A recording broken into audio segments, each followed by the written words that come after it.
People are far more complex than just these simple categories and boxes that politicians are trying to put people in. It's not that simple, right? But they want things to be that simple because then it's easier to manipulate people.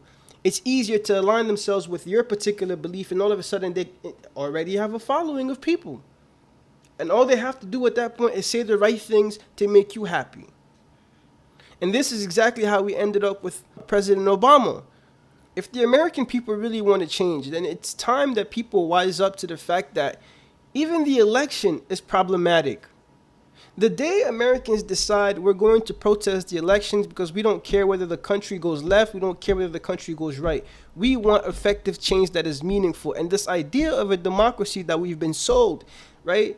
These ideals that we've adhered to, respected, believed, and stood on, and stood with, have not been beneficial. In fact, it has divided America, polarized America, and it has caused friction between different parties within the same community, right? Within the American populace. It's complete lunacy. But the day where people start waking up and saying, you know what, whether you're Republican, whether you're Democrat, that's fine. We have bigger problems at hand here, because even these politicians, they don't really care whether or not you believe in certain things. Like, yeah, they may play the game by a certain set of rules that appeal to people on the left, rules that appeal to people on the right. But do you really believe that these people actually care about these things? Like, no. Anybody could come out today. I could decide, you know, I'm going to be a politician. I'm trying to explain the fact that if he was to run, he would run as a member of that party, which means he would adhere to the specific set of rules that apply to members of that party, which means a particular belief system. And that particular belief system puts him and his party in exact opposite, right? It puts them in opposite to members on the left, because we as Americans are constantly going to compare and contrast. No, I believe in this, you believe in that, you're wrong. When people should have the right to believe what they want to believe, right? And I'm not one of those people who believe, oh, because he voted for Trump, he's a bad person, he's this and that. You know, if you're a black person and you vote for Trump, you're a coon or you're ignorant, you know, or if you're black or you're white and you vote for, you know, the Democratic Party, then, you know, you're just a crazy liberal, this and that. Like, no, that's not the case. People are far more complex than just these simple categories and boxes that politicians are trying to put people in. It's not that simple, right? But they want things to be that simple because then it's easier to manipulate people. It's easier to align themselves with your particular belief, and all of a sudden they already have a following of people. And all they have to do at that point is say the right things to make you happy. And this is exactly how we ended up with President Obama, right? For speaking from the African American community, the vast majority of African Americans feel as though he didn't do anything for the black community. Whether or not you agree or disagree, that's besides the point. The point is, he was able to come out of the political party that aligns with the left, and based on their ideals and their rules of play, it immediately made a connection between him and the African American community. Now, at the end of his presidency, the African American community felt like, wait a minute, this guy didn't do anything for us. We've been played, we've been bamboozled. Why does that happen? How does that happen? If you study how that happens, it's the exact same way Donald Trump was able to become popular, was able to become a huge, you know, magnet within the Republican Party. And even when the Republican Party turned on him, and we've seen it, right? When the Republican Party turned on him, it didn't make a difference because he had such a strong connection with the people. It's the exact same games being played on both sides, right? These are high-ranking political officials, and they all are playing a game on the American people, and it's happening on a magnitude that you can't even begin to imagine. And they use that same conditioning that they placed on the American people to justify their involvement in international conflict. Are you listening to what I'm saying here?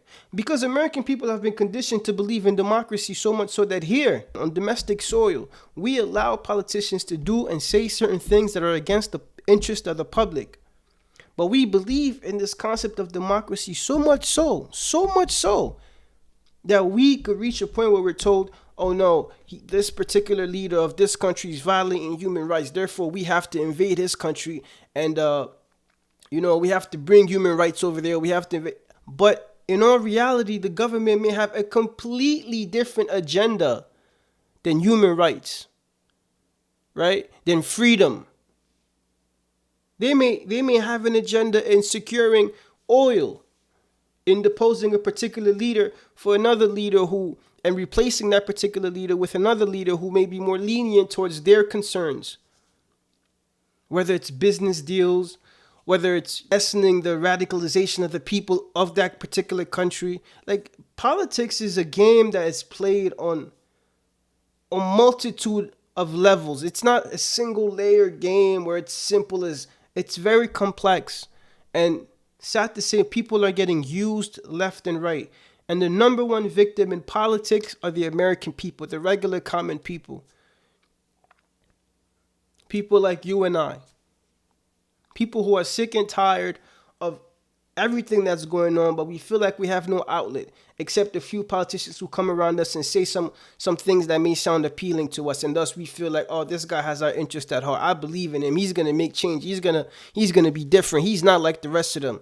He is like the rest of them because he's participating in a system that's been established by the rest of them. And in this particular system, there's a certain rule of play that others have to adhere to, or else you cannot advance. You cannot advance in that system to ever even hope that you're going to make a difference. And if you've played by these rules, right, set forth, and you reach a point where you decide you want to do things differently, you face some very real dangers, like what we've seen with JFK. Do you really think it's a coincidence that the president of the United States, John Fitzgerald Kennedy, was assassinated? Do you really think it's a coincidence that afterwards his brother, the U.S. Attorney General, Robert Kennedy, was assassinated? This is not these aren't conspiracy theories, and I even hate the term sometimes, because once you're labeled like that, or once certain statements are labeled in that category, it becomes less credible to some people who may not be aware of just how filthy this game of politics can be. Right? And so there you have it. We're living in strange times, my friend. We're living in strange times. But people have to wake up, man. People have to wake up. If you guys enjoy the video, you guys enjoy the content, please be sure to like, comment, subscribe. It helps me out a great deal. As you know, I'm a very small channel. I'm aiming to grow and, of course, inform the public, and so we can continue to have these conversations and engage in civil discourse. It's always a pleasure for me to speak with you guys. And yeah, man, if you guys have any thoughts, please feel free to post them in the comments section.